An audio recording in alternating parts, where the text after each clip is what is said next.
y mi nombre es José. Yo soy Bueno, primero les cuento un poco dónde estamos. Nuestra Universidad Nacional de Rosario tiene 12 facultades. Esta es una de las 12 facultades, tiene un nombre largo: Facultad de Ciencias Exactas, Ingeniería y Agrimensura. Aquí se cursan varias ingenierías, algunas licenciaturas, algunos profesorados también, y recientemente creamos esta carrera. Yo dirijo un pequeño instituto, se llama Instituto Tecnológico de Diseño e Innovación, también tiene un número muy largo.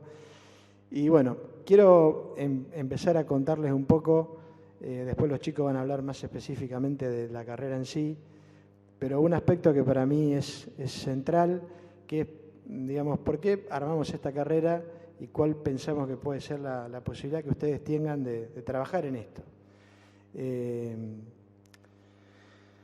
Generalmente este tipo de charlas los académicos las centramos en hablar de la institución, de la vida universitaria, del plan de estudio. Todo eso es muy importante, pero es un tiempo no muy extenso, sobre todo en esta carrera, y lo demás es la vida profesional. Entonces, bueno, contarles que por ahí uno conoce de nuestra región la producción agropecuaria, todo el sector industrial,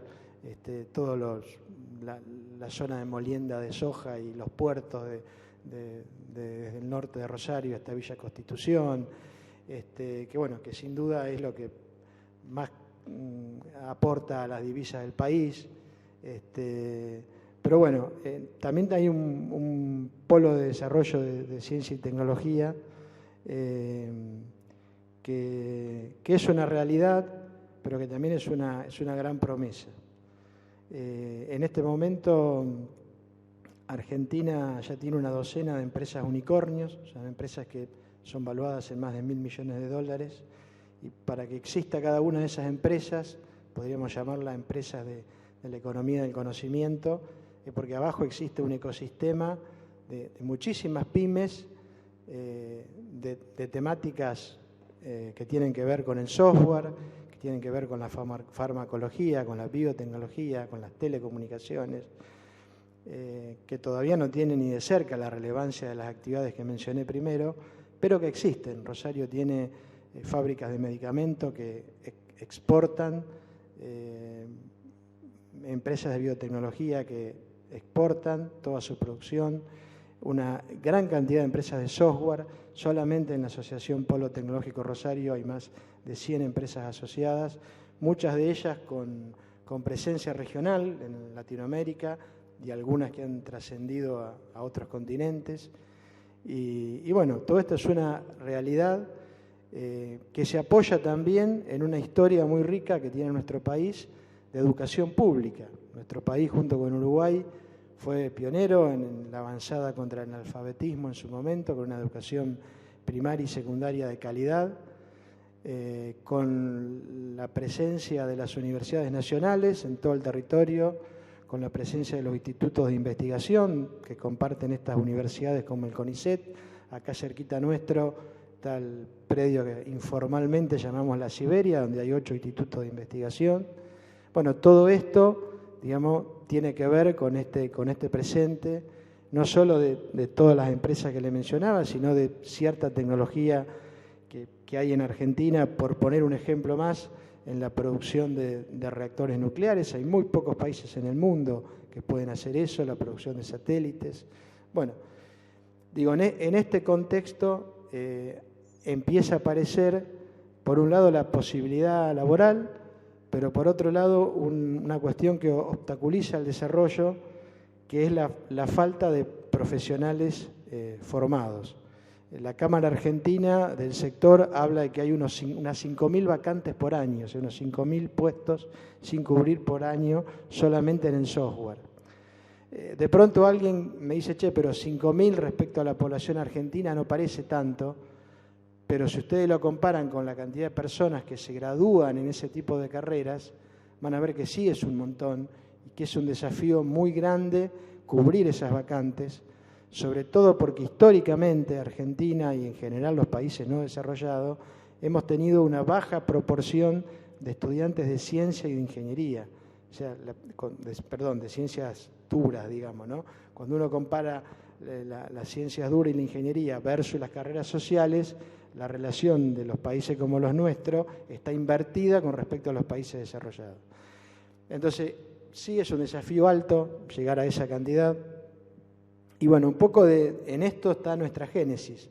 Hace un par de años, en una firma de un convenio con quien era en ese momento el presidente del Polo Tecnológico, estaba la decana, nos dijeron, che, ¿no pueden armar algo corto en inteligencia artificial? Tenemos demanda de esto. Y bueno, internamente surgió la idea de armar esta tecnicatura. Para concluir esta primera parte quiero agregar algunos condimentos. Dentro de esta área de vacancia que yo digo que las empresas están requiriendo personal, y no solo las empresas, también el Estado, también los distintos niveles del Estado requieren gente que domine esta tecnología. Aparece otro problema que lo agrava aún más a esta situación, que es la cantidad de jóvenes freelancers que pueden desde Argentina trabajar para países desarrollados, cobrar en criptomonedas, de alguna forma hacerse de dólares reales y abandonar los puestos en las empresas. O sea que realmente hay una avidez por este perfil profesional.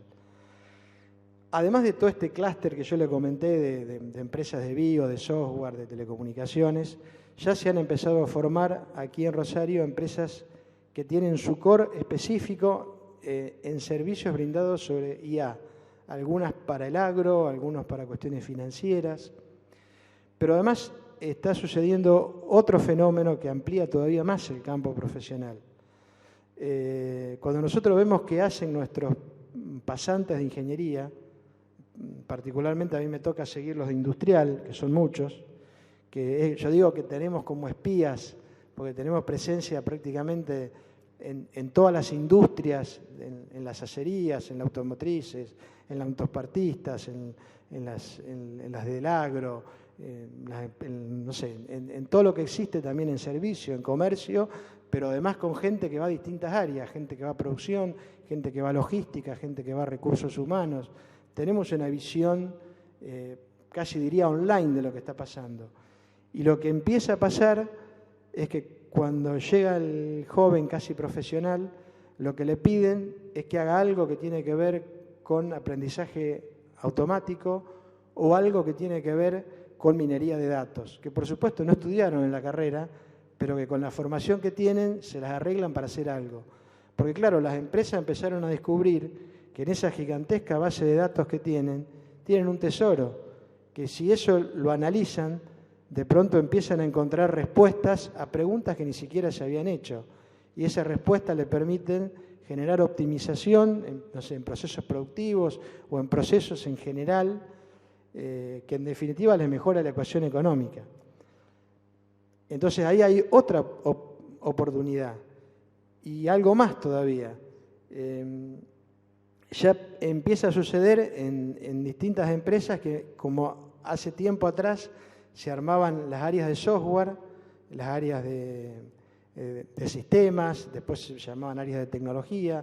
Bueno, ahora se empiezan a armar áreas, algunas que tienen nombres muy graciosos realmente, porque no saben muy bien qué es lo que van a hacer, pero áreas que tienen que ver con esto, donde por ahí viene gente de estadística, por ahí viene gente, no sé, de sistema, por ahí viene alguien de física que se dedicó a esto, pero eso está empezando a suceder y ahí también entendemos que va a haber un espacio para gente que tenga formación específica en esta temática.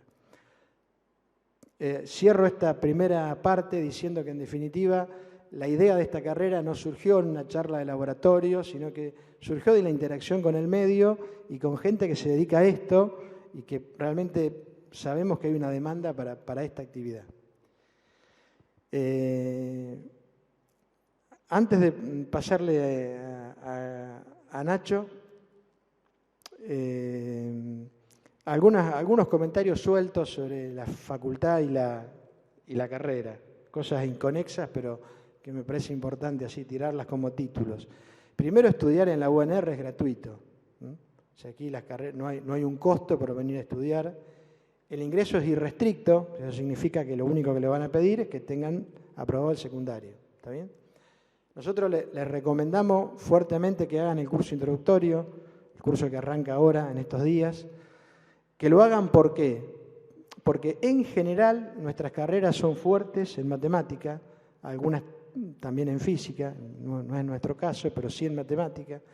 Y por supuesto esto es una media. Hay gente que me puede decir, che, yo me gradué en tal colegio y bueno, está bien, pero como media partimos de un piso que está un poco por encima de donde ustedes llegaron. Entonces es importante que hagan el curso introductorio. La calificación de cada curso lo tomamos como primer parcial de las materias del primer cuatrimestre, eso como una cuestión formal. Pero digamos, más allá de esa formalidad, también es una medida para ustedes, ¿no? Si ustedes sacan un 8 en el curso, pueden arrancar con cierta tranquilidad. Si sacan un 3, nadie les va a impedir arrancar, pero ya saben que el esfuerzo que tienen que hacer es mayor. Voy a decir algo muy obvio, pero la matemática es encadenada, ¿no? Si vos no aprendiste a sumar bien, cuando quieras multiplicar no te va a salir. O sea que eso lo recomendamos fuertemente que lo tomen. Lo segundo que quiero aclarar, que esta es una carrera corta, pero no es una carrera fácil. Es una carrera que dura 2 años y medio, nominal, a diferencia de una ingeniería que dura 5, pero está pensada, si uno quiere hacer la carrera, digamos, así como está diseñada, está pensada para alguien que tiene una dedicación al estudio como actividad principal. Esto no quiere decir que uno no pueda hacer deporte, no pueda hacer arte, pero que la actividad principal es esta. Para que se hagan una idea, hace ya hace más de una década, se hizo un estudio en muchas universidades argentinas, fue un trabajo muy serio, para determinar cuánto tiempo la gente le dedica a estudiar. Bueno, el resultado es que más o menos se estudia la misma cantidad de horas que se cursa en este tipo de carrera, estoy hablando en estas carreras. Es decir, que una carrera como esta, que tiene más o menos 22, 23 horas de cursado semanal, tiene otras 22, 23 horas de estudio. O sea que más o menos es una jornada laboral de 8 horas de lunes a viernes, más las 4 horas del sábado.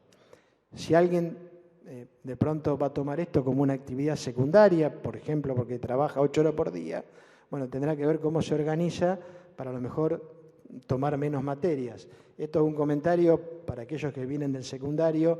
En la universidad no necesariamente se avanza año a año como en el secundario, se avanza por ramas de materia, de correlatividades. Uno puede tomar, en vez de tomar 5 materias, 3. Y después se avanza por correlatividades. Un comentario que me parece que es de honestidad intelectual y que generalmente no se dice porque ahuyenta a la gente, pero a mí me parece que es deshonesto no decirlo. La duración media de las carreras universitarias en Argentina, de todo el sistema, ahora estoy hablando de todo el sistema, de todas las carreras, la duración media real es 1.5.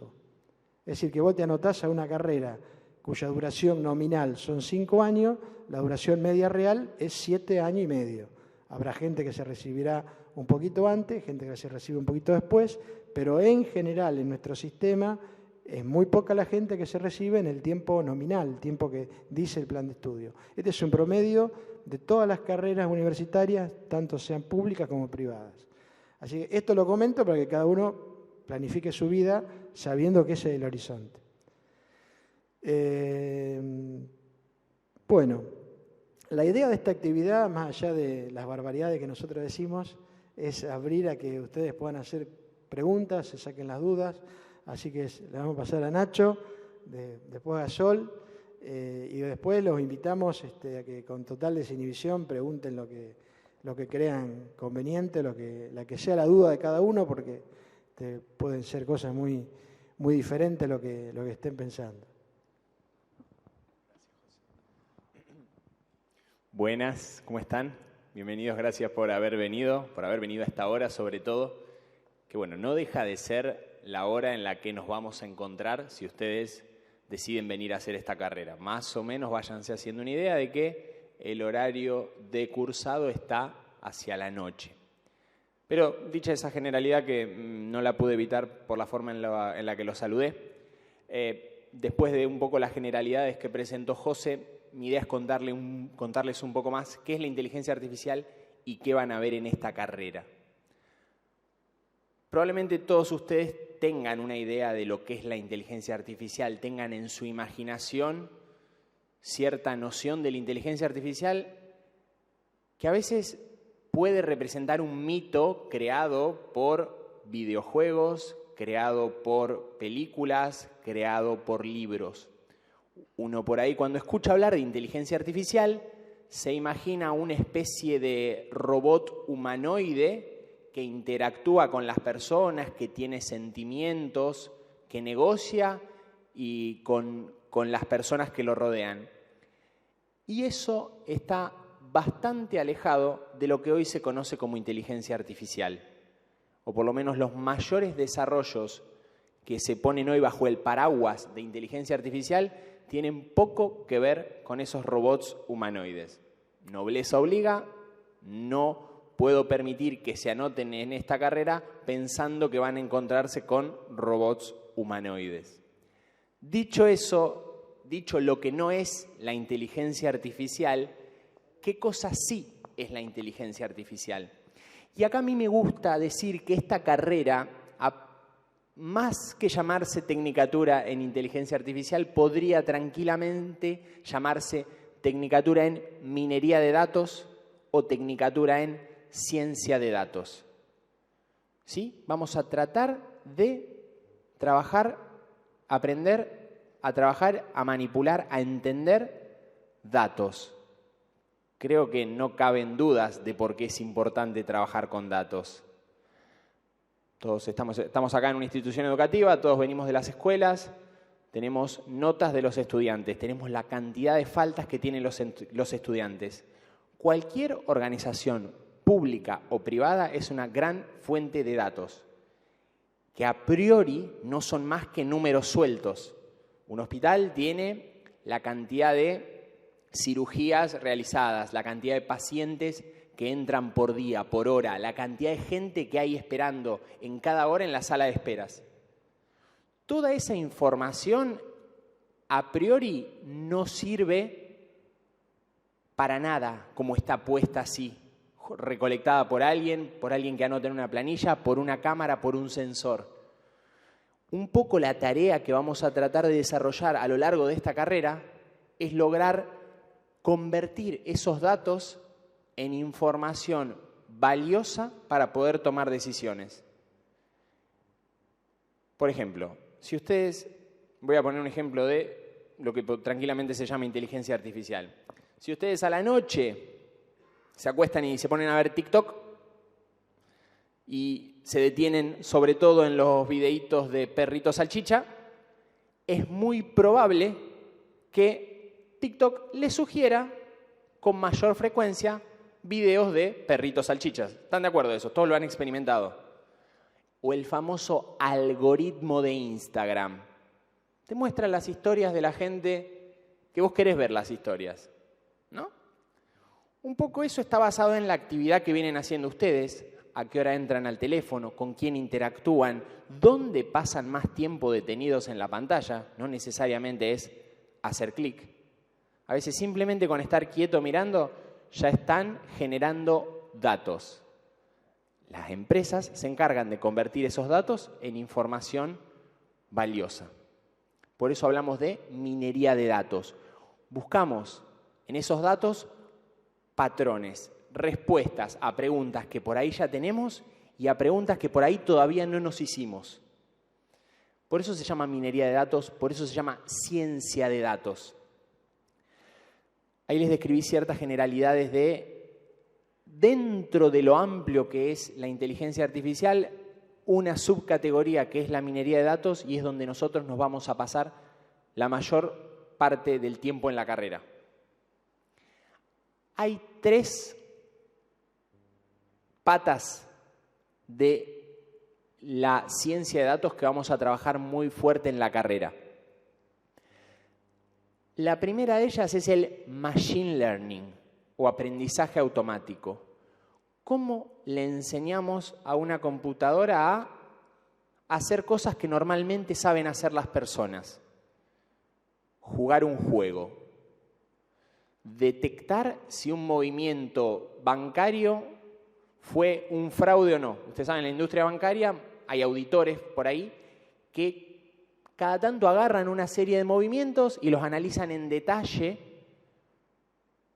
con cierto conocimiento experto para poder decir esto está bien o esto no está bien. Un ejemplo un poco más mundano sería el de un médico, ¿no? Un médico agarra la radiografía, la mira a contraluz, no se mira más a contraluz las radiografías, porque las imprimen en papel normal, miran la radiografía y dicen, acá hay una infección, acá no hay una infección. Miran una tomografía y pueden detectar un tumor. ¿Está bien? Entonces, ¿podemos nosotros enseñarles a las computadoras a responder esas mismas preguntas? La respuesta es sí. ¿Y por qué se llama aprendizaje automático? Porque las computadoras van a aprender a hacer esas cosas a partir de ejemplos. Le vamos a mostrar el ejemplo y le vamos a decir, mira, esta radiografía son los pulmones de una persona sana. Esta radiografía, los pulmones de otra persona sana. Esta radiografía son los pulmones de una persona que tiene COVID. Le vamos a pedir a la compu, después de haberle mostrado un montón de ejemplos, que nos diga si estos pulmones nuevos son sanos o no están sanos. Esa es la base de todo, poder lograr que las computadoras aprendan a hacer cosas. ¿Cómo? A partir de datos, a partir de información. Construyendo sobre esa base, hay dos aplicaciones muy fuertes que son el procesamiento de imágenes, también llamado visión por computadora, y el procesamiento del lenguaje. Voy uno por uno. Procesamiento de imágenes, bueno, era lo que decía, ¿no? Era el caso de la radiografía. Pero hay un montón de casos. Reconocer objetos en fotos, reconocer caras, reconocer emociones, ¿no? Que una cámara mire a la cara de una persona y pueda detectar cómo se está sintiendo esa persona. En el Parlamento de Bélgica usan cámaras puestas para detectar si hay algún senador que está usando el teléfono durante la sesión. Eso exclusivamente mirando imágenes. Bueno, ustedes ya se podrán imaginar que las posibilidades son infinitas. Piensen todas las cosas que pueden hacer simplemente mostrándole una imagen a una computadora. Algunas se las pueden estar imaginando, otras que ni siquiera se imaginan. Hoy en día se están trabajando en el área de procesamiento de imágenes dentro de la inteligencia artificial.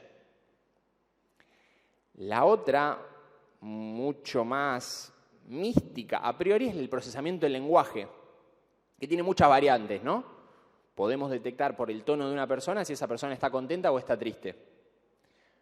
También podemos agarrar los tweets en Twitter, ¿no? Que hace una persona para saber si está feliz o está triste, para saber si apoya a un candidato político o apoya a otro candidato político, para saber si está buscando comprar un producto o se está simplemente expresando. Análisis de tweets. Resumir textos. Imagínense poder agarrar una ley y obtener puntos importantes de esa ley solamente dándole a la computadora para que lea esa ley. Asistentes virtuales. A lo mejor alguno de ustedes ha hablado con Siri, si tiene un iPhone, ha hablado con Cortana, si usan Windows en la compu, ha hablado con Hey Google, si usan Android. Ustedes pueden hablar al teléfono y pedirle cosas y el teléfono los entiende. Entonces, que una computadora que trabaja con un lenguaje basado en ceros y unos, en información binaria, logre comprender un lenguaje que es mucho más complejo. ¿Por qué es mucho más complejo? Porque cuando hablamos en lenguaje natural usamos expresiones coloquiales, nos comemos la última letra de la palabra, pero todo el mundo entiende lo que estoy diciendo. Usamos sarcasmo, usamos ironías, apelamos a las cosas que ustedes ya saben, que son implícitas en nuestra comunicación, y resulta que las computadoras se pueden entrenar, una palabra muy importante para la inteligencia artificial, se pueden entrenar para que aprendan a entender el lenguaje de las personas. Y más aún, se pueden programar para que emitan mensajes hacia las personas en forma escrita o, más sorprendentemente, que sinteticen voz y hablen como una persona. Hablé de Machine Learning, hablé de procesamiento de imágenes, hablé del procesamiento del lenguaje. Eso está a partir de segundo año. ¿Qué camino tenemos que recorrer para llegar hasta ahí? Inexorablemente vamos a necesitar matemática. Vamos a dar matemática, vamos a dar cálculo y vamos a dar álgebra. ¿Por qué? Porque todos los datos, toda la información se representa mediante reglas matemáticas. Vamos a necesitar, se estarán imaginando, que si vamos a trabajar con computadoras, vamos a necesitar programación. Vamos a dar programación 1, programación 2 y programación 3. Y en todas las otras materias que no se llaman programación, también vamos a usar mucho la compu. Paréntesis. Nacho, yo nunca programé en mi vida. No importa, para eso venís a estudiar esta tecnicatura. Para aprender a programar desde cero. Justo acá tenemos a nuestra profe de programación, que también les va a contar un poco la modalidad de trabajo en la materia. ¿Qué más se imaginarán ustedes que necesitamos para trabajar con datos? ¿Dónde están esos datos? Están en un fichero. Voy a un fichero, hago así, busco el paciente tal, voy, lo tipeo en la computadora. No. En algún momento las organizaciones tienen que tomar la decisión de que esa información esté al alcance de la computadora. Eso se pone en lo que se conocen como bases de datos. Vamos a aprender nociones vinculadas con las bases de datos. ¿Cómo hago yo para organizar todo este montón de información? Que pueden ser 1000 registros, lo llevo a pensar en una planilla de cálculo, ¿no? En un Excel, que es la forma más primitiva de guardar información. 1000 filas, 10.000 filas, 100.000 filas, 1 millón de registros, 10 millones de registros. Los volúmenes van creciendo y ya el conocimiento que tenemos que tener para trabajar con esa cantidad de datos excede a los de una planilla de cálculo. A veces esos datos se miden, por ejemplo, en una fábrica, en una línea de producción, y se procesan en otro lado. O a veces esos datos, yo puedo ser un cliente que vende a través de Mercado Libre, esos datos los tiene Mercado Libre. ¿Cómo hacemos para comunicarnos con otras estructuras que almacenan datos? Vamos a aprender redes de datos, redes de comunicaciones. Entonces ya les nombré, programación, matemática, bases de datos, redes de datos. Si vamos a trabajar con datos, la madre, la ciencia madre o la disciplina madre del trabajo con datos es la estadística. Si yo les digo estadística, ustedes piensan en, bueno, tal equipo pateó 5 veces al arco, 3 veces la atajó el arquero, 2 veces se fueron afuera. Esa es la noción más básica de estadística, juntamos información. No, la estadística también nos da herramientas para procesar esa información. Y venía de mucho antes que la inteligencia artificial, la estadística.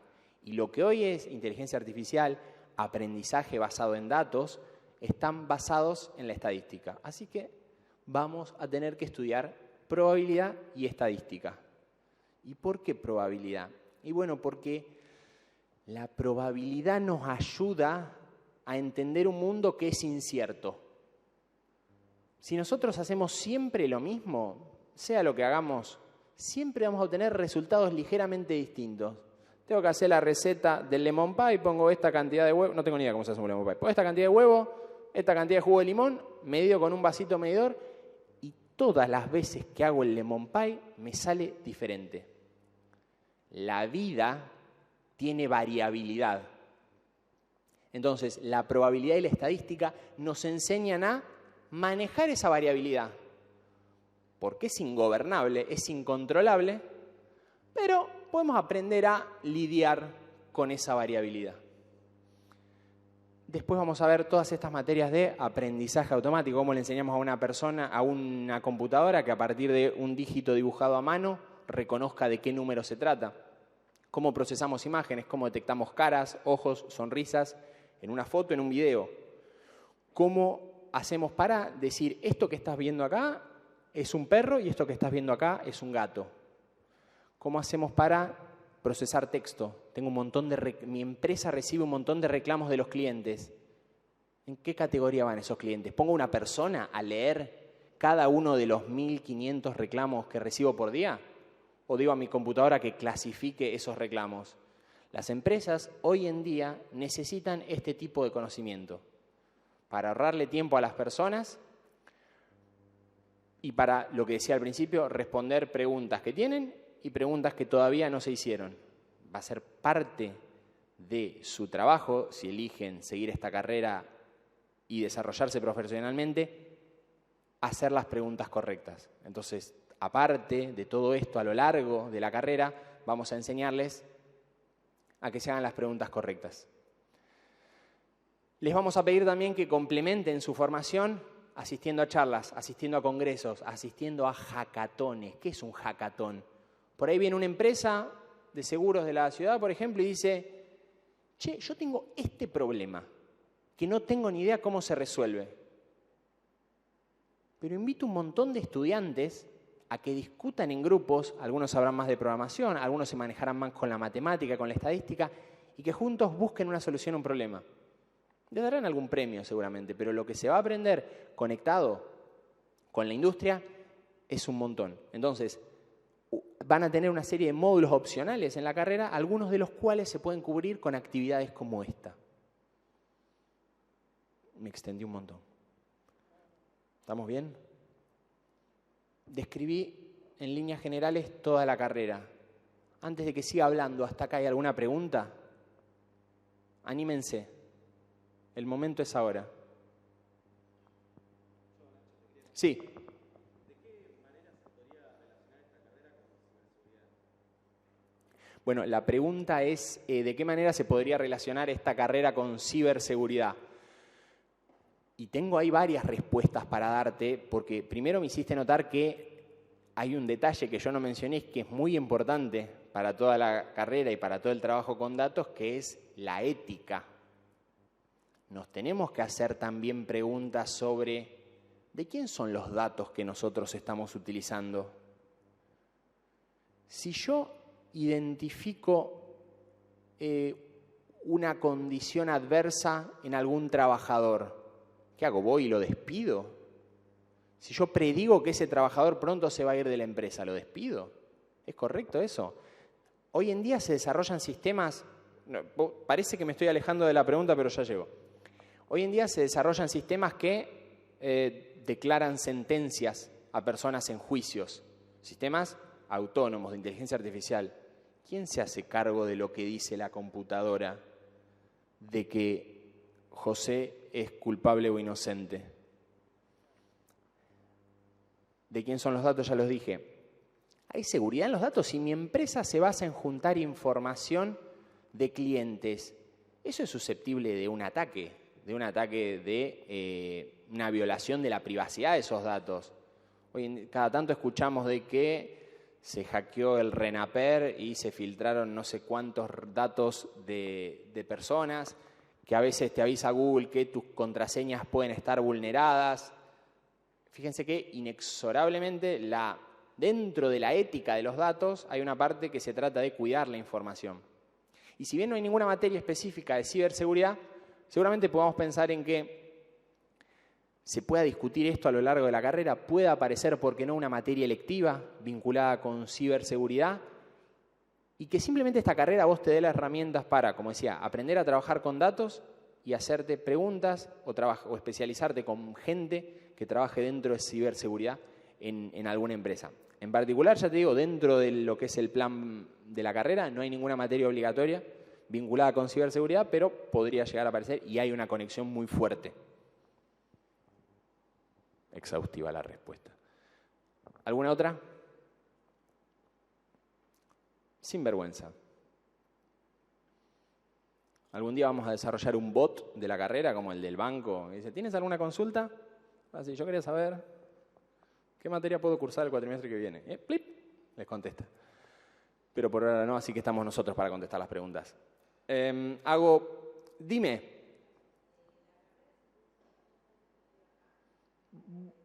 Buena pregunta. Para los que no escucharon, es si la carrera se cursa a los 2 años y medio acá, que era a lo que iba a continuación. La carrera dura 2 años y medio. La franja en la que se cursa la carrera es la tardecita noche, es decir, arrancando a las 5 o 6 de la tarde. No descartamos que en primer año pueda haber una comisión a la tarde, arrancando a las 3 de la tarde. Por encima de eso, más temprano que eso, imposible. Lo de la tarde es una posibilidad, pero háganse una idea de que a partir del segundo año sí la carrera va a estar completamente en la franja de la tardecita noche, saliendo a las 10, 10 y media y algún día a las 11 de la noche. Primer año, por ahora lo venimos llevando todo acá, pero existe la posibilidad de que para segundo año pasemos a la Siberia. Somos una carrera nueva, así que hay algunas cosas que se van definiendo año a año. Primer año lo vamos a hacer todo acá en Pellegrini. Existe la posibilidad de pasar a Siberia y existe incluso la posibilidad de, como esto surge de un convenio con el Polo Tecnológico, que el último cuatrimestre de la materia, o al menos alguna materia, se pueda cursar en Zona I, que es el predio del Polo Tecnológico en Zona Sur, donde estaba el Batallón de Comunicaciones 121, La Madrid y Ayacucho. Existe la posibilidad de alguna materia o alguna práctica poder hacerla allá. Ahí. Una cosita para agregar sobre esto. Yo antes dije que más o menos teníamos 22 horas de cursado. Ahí, esas 22 horas aproximadamente hay un tercio, un tercio y un tercio. Un tercio de cursado presencial en aula, un tercio de cursado presencial en laboratorio y un tercio virtual. La carrera, más allá de que tenga una carga virtual, está pensada como una carrera presencial. O sea, esto no es algo que uno pueda hacer a 200, 300 kilómetros de distancia, porque digamos de los 5 días de la semana tenemos 3 presenciales y 2 virtuales más o menos. Y aprovecho este momento para hacer otra aclaración. Nosotros tenemos una carga horaria intensiva de laboratorio, porque bueno, es una tecnicatura, como quien dice, vamos a la cuestión práctica de entrada, pero es fuertemente recomendable, no es una condición formal, pero es fuertemente recomendable que cada uno tenga una computadora. ¿Por qué? Porque en las clases, en los talleres, en el laboratorio, vamos a hacer la práctica mínima necesaria. Generalmente vamos a estar en grupos, porque esas son las realidades de recursos que tenemos. Y esta actividad de programar, digo esto para quien nunca lo ha hecho, ¿no? Tiene un poco es como, de alguna manera, practicar un arte, un deporte, se aprende haciéndolo, hay que aprender conceptos, pero después hay que entrenarse en esto, tiene algo de creatividad, y bueno, es importante que ustedes le dediquen tiempo a esto en sus casas con un equipo propio. Esa pregunta había venido muy bien porque aclaramos un poco horario de cursado, ritmo de cursado y lugar de cursado. Si hay alguna más la puedo responder y si no, dale. Tema de la inscripción a los cursillos.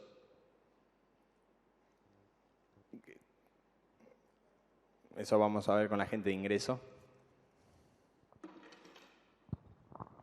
La inscripción a los cursillos abrió hoy. Se hace de manera virtual este año. La pueden encontrar entrando a la página web de la facultad en la pestaña ingresantes. Ahí tienen el formulario de inscripción. La inscripción va a estar abierta un tiempo, pero las comisiones se van llenando. Hay distintas opciones de días y horarios, pero lo que les recomiendo para poder seguir por ahí con preguntas más específicas de la carrera es que se acerquen a la salida. Están las chicas de ingreso también con una mesita explicándoles en detalle cómo es el proceso de inscripción a la facultad y para participar de los cursos. Les podemos contar, pero a lo mejor está bueno que aprovechen ahora a hablar de la carrera y afuera los esperamos para contarles bien del curso. Una formalidad, porque a lo largo de los años esto me ha pasado varias veces. No confundan la inscripción esta del curso introductorio, que es importante que lo hagan, pero que es algo relativamente informal, con el hecho de la inscripción formal como alumnos de la facultad. Ojo, porque pasa que alguien viene por ahí en marzo y dice, no, pero yo me inscribí. No, te inscribiste al curso, que eso te inscribí online, no, pero lo otro es un trámite formal, que también no sé bien cuándo abre, pero consúltenlo, son 2 instancias distintas, ¿ok?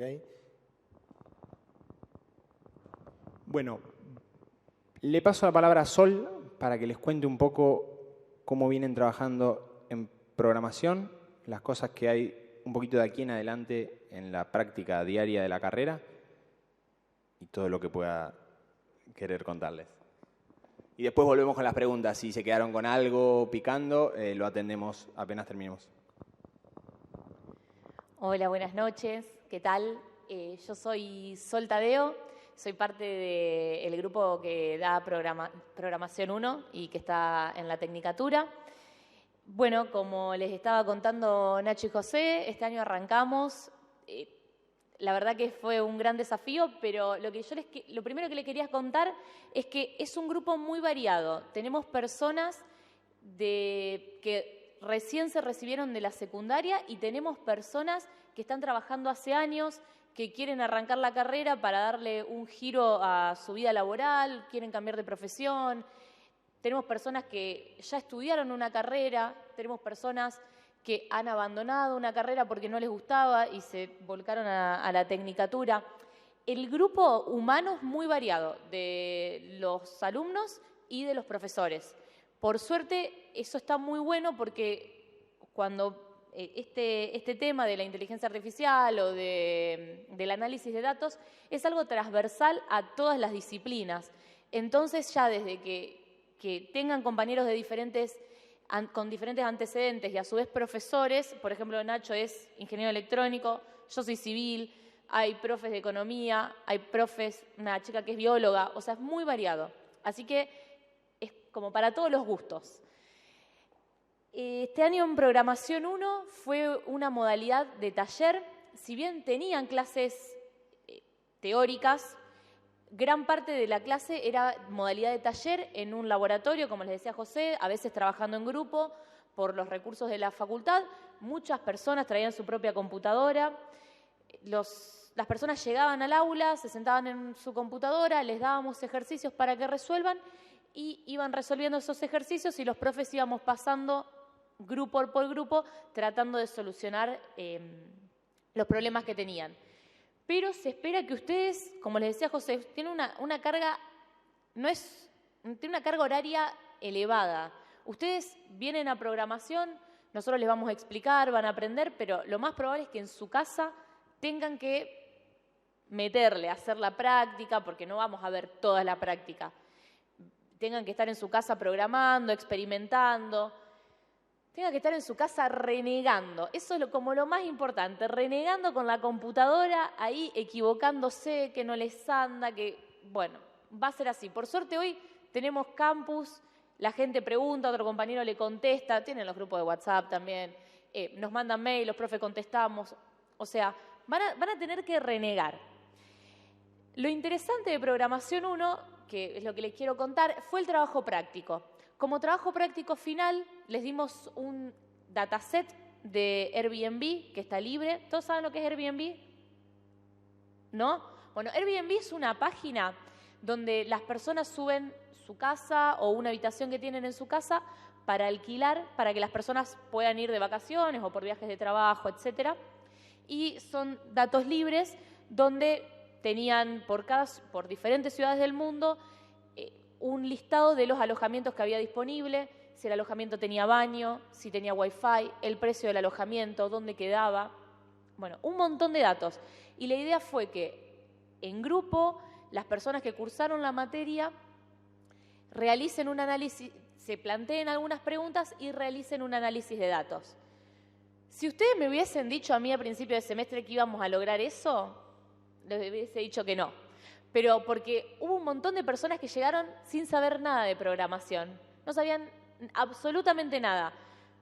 Pero la verdad que durante el semestre, con la práctica, con nosotros ayudándolos, ellas también en su casa, renegando, trabajando, lograron hacer que para el fin del semestre puedan tomar un dataset, plantearse alguna pregunta y hacer un análisis de datos simple.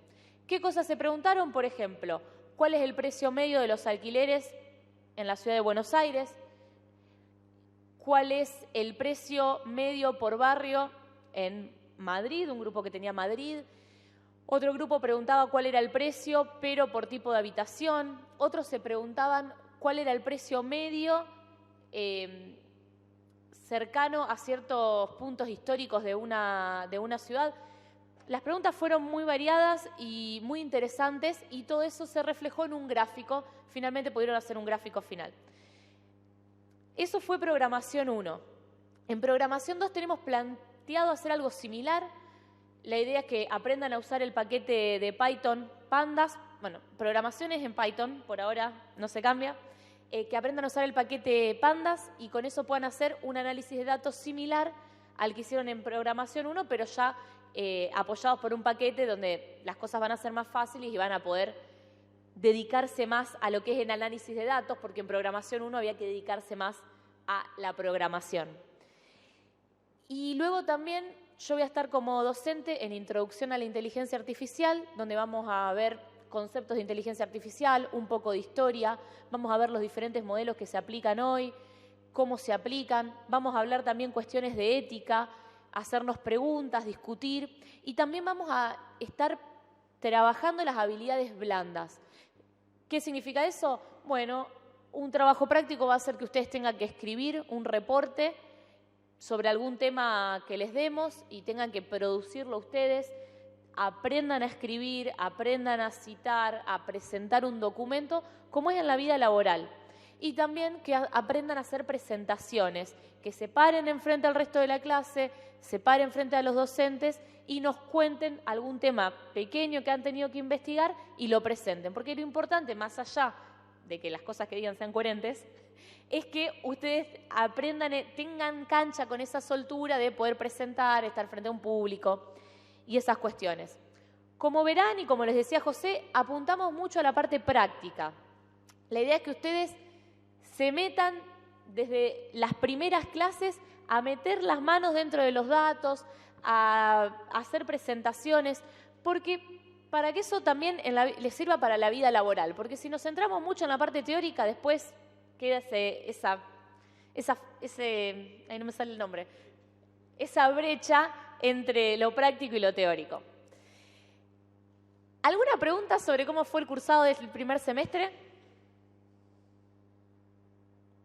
Bueno, ahora paso a la segunda parte de lo que yo les vengo a contar, que es como una suerte de alumna de la materia. Como no tenemos alumna de la carrera, no tenemos ninguna egresada o egresado todavía, les voy a contar un poco sobre lo que hago yo y cómo me formé para esto.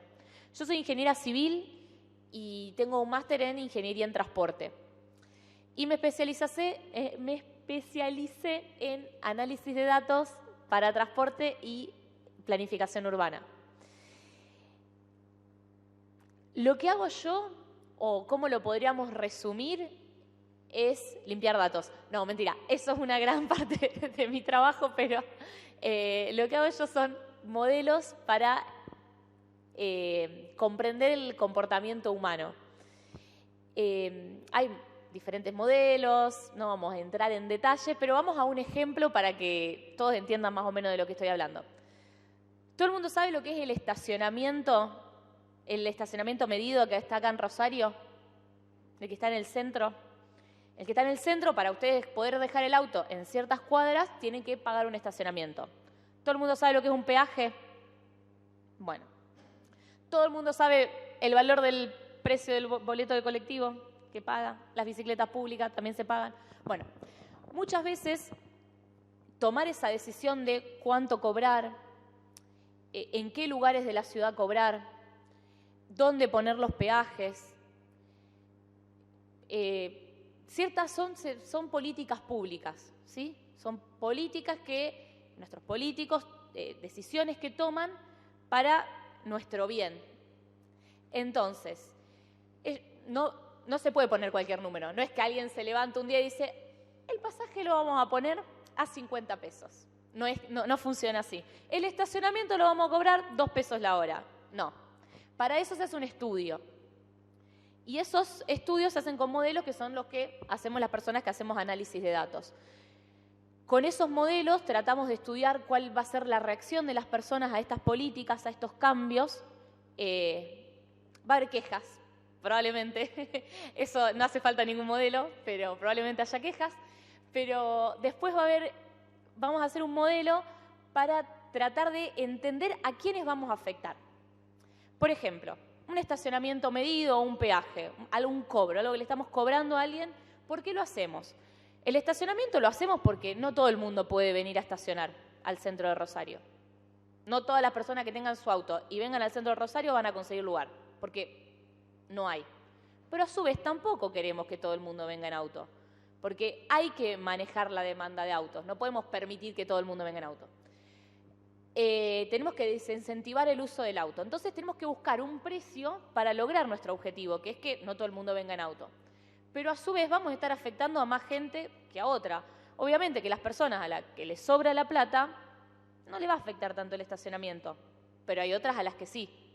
Entonces tenemos que saber a quiénes estamos afectando y cómo las recompensamos. Por ejemplo, una recompensa es tomar la plata del estacionamiento medido y meterla en el transporte público para que este sea mejor, para que el boleto salga menos, etc.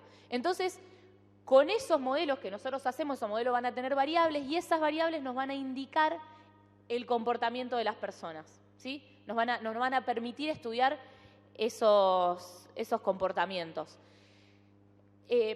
Otro ejemplo, por ejemplo, es si pongo el estacionamiento muy barato, a nadie le va a afectar, les va a hacer cosquillas, que le pusiste ese costo y a lo mejor no lográs el objetivo, que es desincentivar el uso del auto. Bueno, esos más o menos los modelos que hacemos y su aplicación. Ahora, ¿qué hacemos nosotras cuando vamos a hacer un análisis de datos? Bueno, depende de dónde vengan los datos. A veces los datos están disponibles porque hay alguna empresa, como contaba Nacho, que recolecta datos, y hay veces que los datos hay que ir a buscarlos, por ejemplo, haciendo una encuesta. Y hacer una encuesta implica que hay que ver qué variables necesito, hay que ver cómo las pregunto, hay que diseñar esa encuesta, ver si se hace online, si se hace presencial, dónde se hace. Es toda una logística de conseguir los datos. Y una vez que tengo los datos, que acá es lo mismo para si se hace la encuesta o si vienen de alguna base de datos externa, hay que tomar esos datos, limpiarlos, ver qué variables tienen, cómo las puedo utilizar, cómo las puedo combinar con otras variables para poder saber para poder obtener el modelo que yo quiero. Y una vez que tengo los datos limpios y más o menos en el formato que necesito, recién ahí voy a hacer un modelo. O sea que el modelo es como la frutilla casi. No es la frutilla porque después siguen más pasos, pero ya es casi como lo final. Pero antes de todo eso hay que hacer un laburo re grande, que es estar ahí con los datos, manipularlos, toquetearlos, dejarlos en los formatos que nosotros queremos para poder usarlos. Y una vez que se tienen esos datos, viene la parte final, que es el asesoramiento, que es, bueno, estos datos se van a usar para esto, alguna recomendación, este modelo nos dice tal cosa, este modelo nos dice tal otra. Pero básicamente ese es como el trabajo que hace una persona que hace análisis de datos. Otro ejemplo que les puedo dar para que, a ver si a alguien le gusta el transporte, se emocione, es un trabajo que hice fue, tomamos datos de GPS de personas que andaban en bicicleta, de una aplicación. Y con esos datos calculamos el flujo por diferentes calles, no fue en Rosario, fue en otra ciudad, y veíamos las diferentes calles cuál era el flujo de ciclistas que tenía. Y ese flujo de ciclistas lo comparamos con la red de ciclovías que tenía esa ciudad. Y al comparar la red de ciclovías de la ciudad con por dónde pasaban las personas, pudimos detectar que había baches o lugares por donde no tenían infraestructura para los ciclistas, pero que tenían muchos ciclistas. Entonces esa era una oportunidad para la gente que se dedica a obras públicas de saber dónde poner las bicisendas o dónde hacer una calle calma o cualquier cosa que esté relacionado para incentivar o para proteger a las personas que iban en bicicleta por esas zonas. ¿Alguna duda sobre lo que les conté? ¿Les gustó? ¿No les gustó? ¿Quieren huir? ¿Querés huir?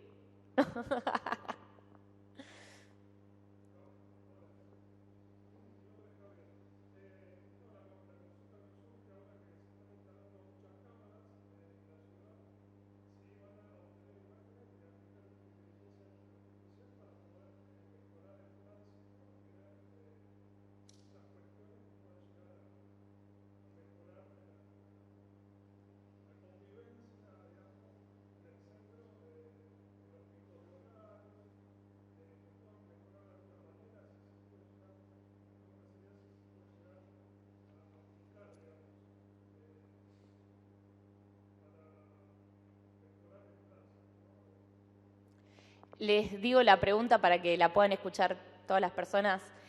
Lo que me preguntaba es que ahora que se están instalando muchas cámaras de seguridad en la ciudad de Rosario, sí se puede usar esa información con el fin de mejorar el tránsito o la convivencia dentro de la ciudad. Mi primera respuesta es, depende de dónde venga esa cámara, porque como hay cuestiones de ética y no es que toda la información se puede usar así porque sí. Si esas, o sea, por ejemplo, una cámara de vigilancia es medio controversial y no se puede usar para cualquier cosa. No es que alguien puede tomar, porque es re peligroso en realidad. Imagínate que alguien empieza a tomar esos datos y a usarlo para hacer modelos de cosas que no queremos. Discriminar gente, por ejemplo, o alguna otra cosa. Entonces, ahí hay como un problema que como principal, que es que los datos no se pueden usar para cualquier cosa. Y supongo que si las cámaras de fotomulta, obviamente es así, se pueden usar para mejorar la convivencia, pero tienen que ser particularmente para eso y las personas que están por la ciudad tienen que saber que están esas cámaras específicamente para, por ejemplo, fotomultas. Pero no es que... A mí me pasó también que cuando empecé con este tema decía, no, porque esto está buenísimo, podríamos hacer esto, podríamos hacer lo otro. Pero todo eso tiene como una implicancia legal y aparte uno siempre tiene las mejores intenciones, pero hay gente que no tiene las mejores intenciones también. Entonces hay que tener como cuidado con esas cosas, sí.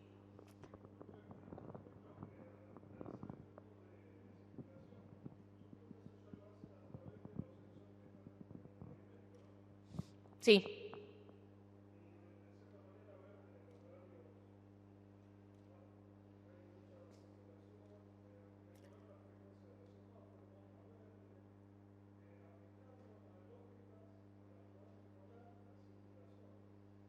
Sí. Eso creo que hoy en día se hace y están, sí, como vos decís, en el piso, ahí se llaman espiras, que miden el flujo, que permiten medir el flujo. También están, algo similar también es para las cámaras de los radares, como hay dos, bueno, es largo, pero hay como dos sensores que miden y si vos te enganchan, te sacan la fotomulta y te multan por eso si excediste la velocidad. Pero sí, obviamente, y debe haber un millón de ideas de cosas que se pueden aplicar mediante el análisis de datos. Lo más importante es tener los datos y que esos datos se puedan usar para los análisis que nosotros queremos. ¿Alguna otra pregunta?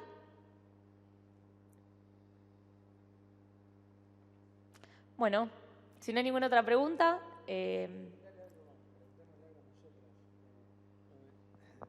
Gracias, John. Me interesaría saber si acá hay gente que no es de Rosario. Digo, por la hora asumo que... ¿Sí? ¿De dónde vienen? San José y Barlucea.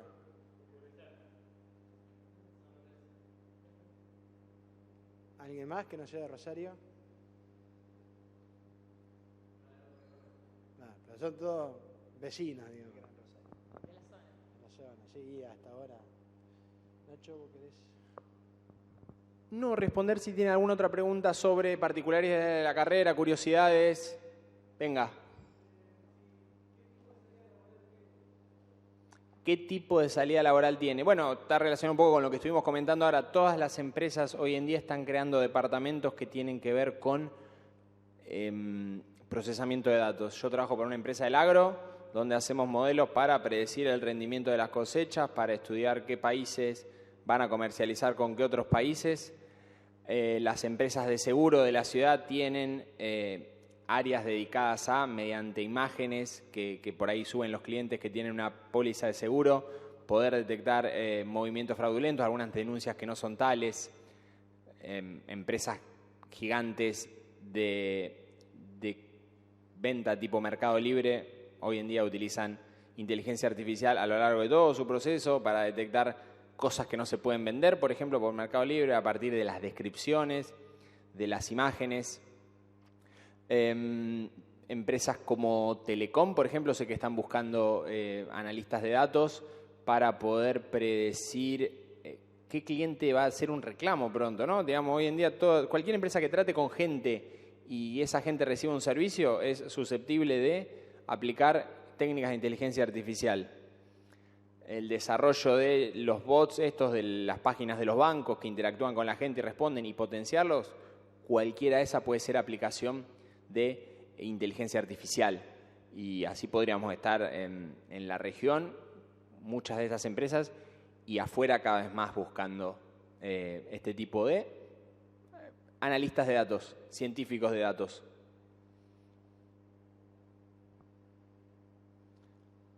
Vamos, estamos acá para ustedes. No, lo que preguntaban de la salida laboral. La salida laboral, como decía Nacho, es muy amplia y es muy interdisciplinaria. Entonces, yo creo que son inimaginables los lugares donde uno puede terminar aplicando esto. No creo que uno se lo pueda terminar imaginando porque es así. Aparte hoy en día todo el mundo quiere hacer análisis de datos, pero es como transversal a casi todas las carreras, sí.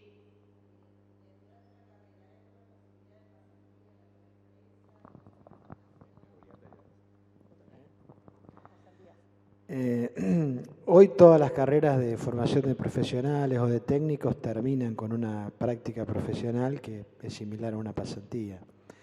Que puedas hacer algo antes, yo diría que depende un poco de si vos tenés algún conocimiento previo que te dé empleabilidad. No es una carrera como otras que uno dice, bueno, empieza a trabajar en la mitad de tercer año. Pero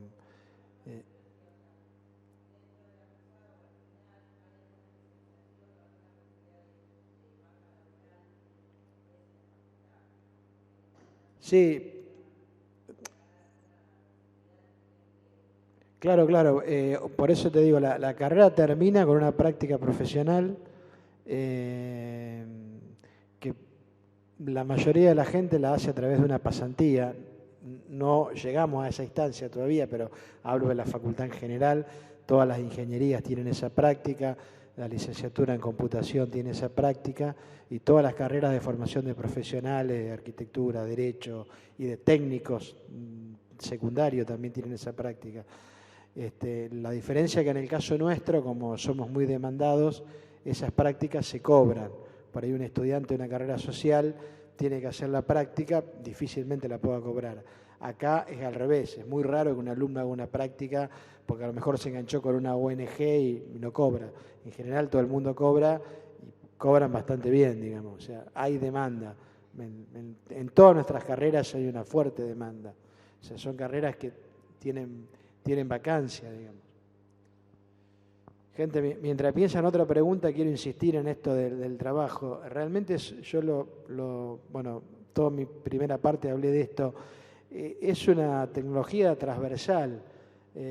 Cuando llegó la computadora también la gente decía, bueno, ¿dónde se va a usar la computadora? Bueno, las grandes empresas.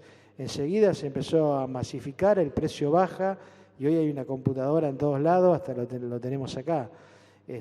Lo mismo con Internet. Al principio decía, bueno, esto es un servicio muy caro, va a ser, digamos, esta es una tecnología que atraviesa, como decía antes, las empresas que tienen el core en esto, las empresas de software, las empresas de la economía del conocimiento, las industrias empiezan a demandar, todas las empresas de servicio, Nacho recién daba un montón de ejemplos, y todo lo que tiene que ver con el marketing, y hasta no solo en la vida laboral, en la vida social. Piensa en las aplicaciones que usamos de citas, de encuentros, de streaming, todo eso tiene detrás este tipo de inteligencia, digamos. Así que yo creo que esta cuestión transversal va a generar una gran cantidad de alternativas y de posibilidades. Perdón, una que no mencioné y que estamos en la casa, también la posibilidad de investigar, ¿no? De investigar, de hacer docencia, de seguir formándose. Con respecto a lo de seguir formándose, me parece que es una carrera, todas son así, pero que Son 2 años y medio, pero después uno tiene que seguir formándose. Pasa en todas las carreras, pero bueno, en las que van cambiando tanto, más aún. Así que es algo para gente curiosa también, porque siempre hay oportunidad de aprender cosas nuevas.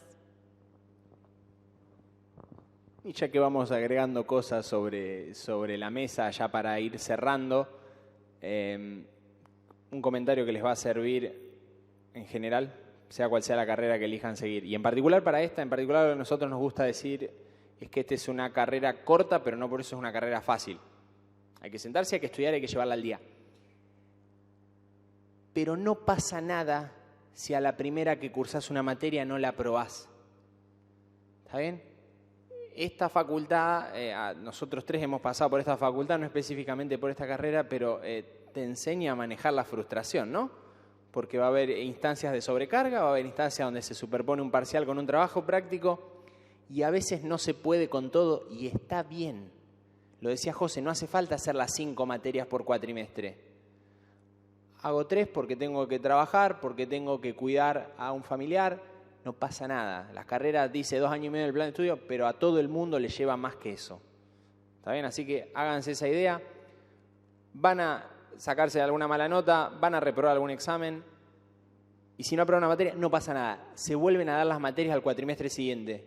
Eso es algo muy característico de nuestra facultad, que por ahí no es tan típico en la universidad. Si ustedes no aprueban una materia en un cuatrimestre, vuelven a tener la posibilidad de hacer esa materia al cuatrimestre siguiente. No tienen que esperar un año, no pierden un año. ¿Está bien? Está hecho para acompañarlos. Los docentes están muy pendientes, en esta carrera en particular, puedo dar fe de que los docentes están pendientes de que ustedes puedan llevar la materia, que no se cuelguen, que puedan avanzar con la carrera. ¿Está bien? Entonces siempre van a encontrar a alguien que les pueda decir cómo encarar mejor un examen, cómo organizarse y cómo pueden hacer si por ahí no llegan a rendir el parcial y tienen que prepararse para el recuperatorio. No pasa nada si no rinde un recuperatorio. ¿Estamos? Una última cosa, y si no hay pregunta los saludamos, pero me olvidé de decir algo que es muy importante, que Sol lo mencionó, Nache también. La verdad que la carrera tiene un gran plantel docente, que en general esto es característico de la universidad pública, la solidez del plantel docente, pero en este caso particular se le suma la frescura del plantel, digo la frescura en términos positivos, no de chanta, sino realmente la frescura, eso que se tiene cuando arrancan los proyectos nuevos. Tuve la posibilidad ya mis años de armar varios grupos en distintas cosas, en la actividad pública, en la actividad privada, y realmente pocas veces se arma algo así como hemos podido consolidar, en gran medida gracias al esfuerzo de Nacho, que ha tenido una gran asertividad para convocar gente, que en todos los casos rindió un concurso, pero que igual hoy en las condiciones de bajos salarios que tenemos en el Estado y con las grandes posibilidades que hay en la actividad privada, en esta actividad particular, había que traer a la gente y había que entusiasmarla, que acá había un gran proyecto con la primer tecnicatura en la temática en una universidad pública, etcétera, etcétera, etcétera, y la verdad que lo hemos conseguido, como digo, en gran medida gracias a Nacho, y hay un equipo joven, salvo el director, es un equipo que se caracteriza por su juventud, por su entusiasmo, por su frescura, que es propio del arranque de los proyectos y que bueno, que si ustedes empiezan la carrera lo van a sentir, lo van a disfrutar.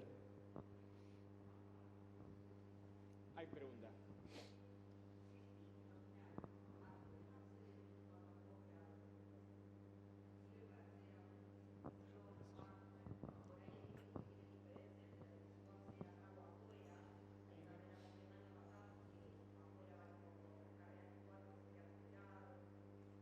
Mira, el título, porque ese fue el objetivo de diseño, que partió de un requerimiento hacer una carrera corta. El título no llega al grado. Esto es algo medio técnico, pero el grado universitario es como mínimo licenciado o ingeniero, o algunas profesiones tienen nombre específico como médico, abogado, en fin. Ese es el grado universitario. Esta es una carrera de pregrado, o sea, no llega al grado. En este momento, hoy y ahora, no tenemos diseñado una articulación, pero la verdad que si no la diseñamos nosotros, alguien la va a diseñar afuera, alguna articulación va a haber para llegar a la licenciatura y a partir de ahí sí entrar en cualquier nivel de posgrado. ¿Está bien? Hoy estamos en un nivel de pregrado y no me quiero anticipar a cosas que hoy no tenemos hechas, pero te voy a dar un ejemplo de algo que sí existe. Atrás de esta pared está el Instituto Politécnico Superior, que tiene varias tecnicaturas universitarias, que también son carreras de pregrado, y la gente que sale de ahí puede entrar a carreras de temáticas similares en distintas universidades, en esta facultad o en otra universidad, se le da equivalencia y se engancha en una ingeniería o en una licenciatura en la misma temática. O sea que acá vas a tener esa alternativa como mínimo, digamos. ¿Está? ¿Algo más?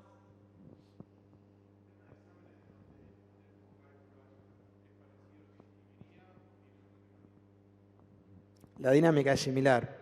Tenemos un régimen que intentamos que funcione, que no es el régimen habitual de la universidad, donde tratamos que la gente apruebe durante el cursado.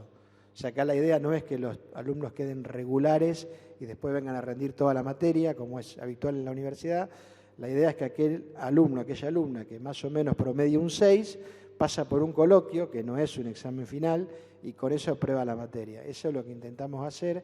Y ya que viene la pregunta, no todas son materias. Hay actividades que tienen formato de taller, donde la forma de trabajo es distinta a una materia. No es un profe que hace lo que nosotros estamos haciendo ahora, que está hablando, que está conferenciando, sino que, por ejemplo, el taller que se hace en el laboratorio, se plantea un problema, son los estudiantes los que construyen el conocimiento y el profe tiene un rol más de coordinador. ¿Tá?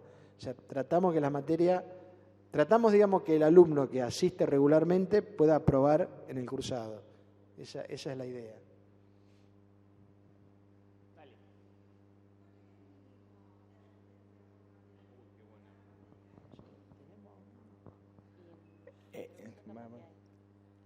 En general, no tienen asistencia a las materias.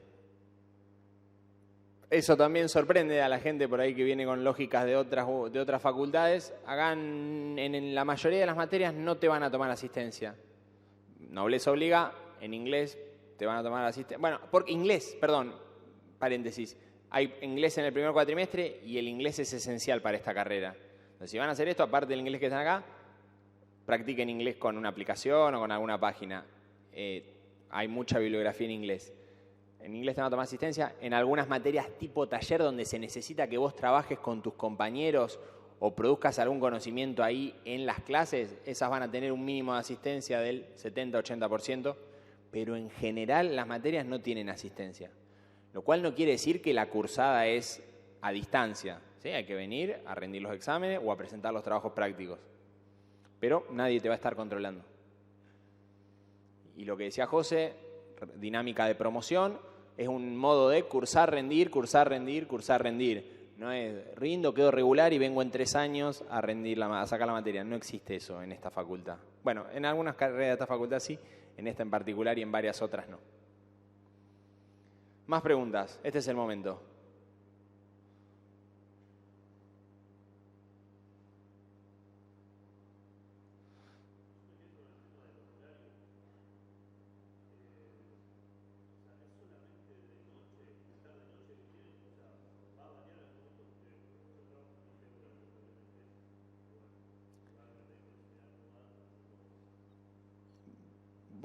La pregunta es si los horarios de la carrera son tan así como dijimos de tarde-noche.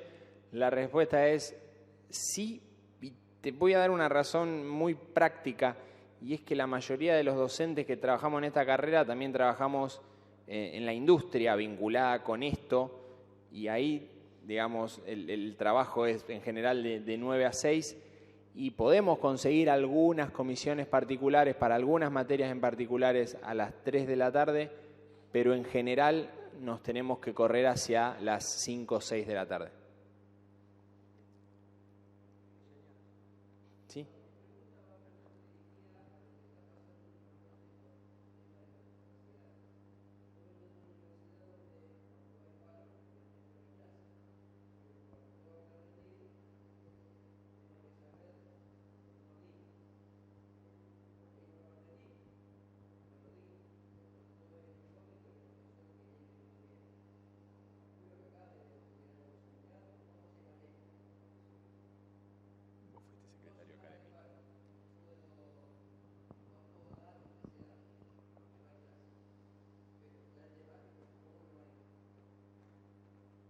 Sí, a ver, es difícil de responderte la pregunta porque no todos las y los docentes tienen la misma actitud ante esa situación. Mayoritariamente la gente cuando hay paro hace paro, eso digamos es así, pero nosotros tenemos un régimen de cursado bastante particular que implementamos hace más de 20 años, que en realidad recuperamos de la década del 60, que funcionaba así en la facultad, que esto que conté antes, tratar que los estudiantes aprueben en el cursado. Eso de alguna forma, no es una garantía, pero de alguna forma hace que no queden esos baches que yo creo haberte entendido en tu pregunta. O sea, porque el docente al finalizar el cuatrimestre le tiene que poner una nota al alumno, o lo deja libre o le pone un aprobado de entre 6 y 10. Entonces es difícil, digamos, eso que vos contás tiene que ver más con el régimen tradicional, donde la gente queda, yo por ejemplo cuando yo estudiaba, quedaba regular, a lo mejor habíamos cursado 4 unidades, pero la materia tenía 10 unidades, y vos se terminaba el año y quedaba regular. Pero cuando iba a rendir el examen, te había 6 unidades que no había dado, tenías que estudiarlas solo. Bueno, eso en este sistema generalmente no sucede por lo que acabo de explicar, o sea, se evalúa durante el cursado. Lo que sí puede pasar es que a lo mejor te dicen, che, mira, este tema que antes lo hubiésemos dado en 2 clases, lo vamos a dar en media clase y estudiense esto, pero más o menos esa es la dinámica. No te puedo garantizar que alguien se salga del libreto, pero más o menos esa es la dinámica.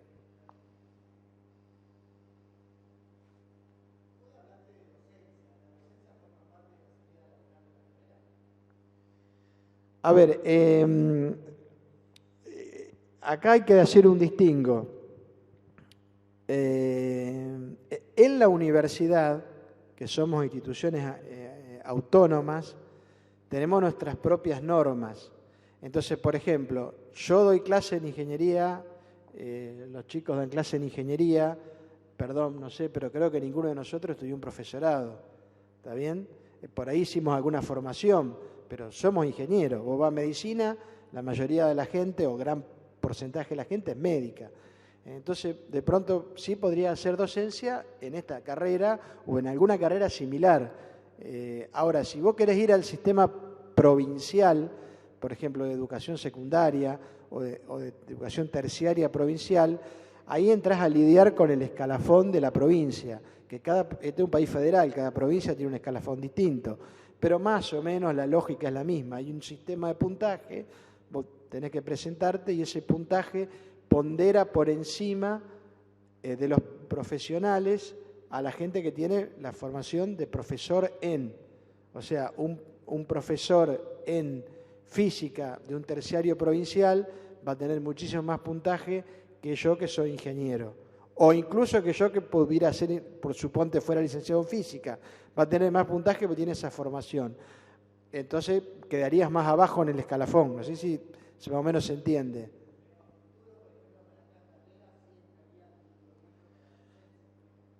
Sí, porque nuestro sistema no es por escalafón, es por concurso. Vos vas al concurso, si el día que vas a rendir se anotó un doctor en inteligencia artificial, probablemente te gane. Pero si el día que vas a rendir a lo mejor hay menos gente que yo, bueno, a lo mejor podés acceder, digamos. De hecho, algunas de las personas que están como docentes no son todavía ingenieros. Por esto que estaba contando antes, ¿no? Hubo que armar un plantel en una situación de una gran demanda de la actividad privada, con sueldos que no tienen punto de comparación con los nuestros, y bueno, ahí estuvo la convocatoria, por eso digo que hemos armado un equipo que la verdad que estamos muy, muy contentos con eso, y bueno, los y las que empiecen la carrera creo que lo van a disfrutar.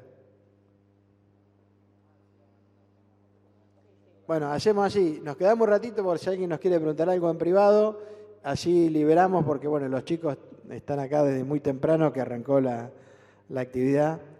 Gracias por la presencia y espero que nos estemos viendo.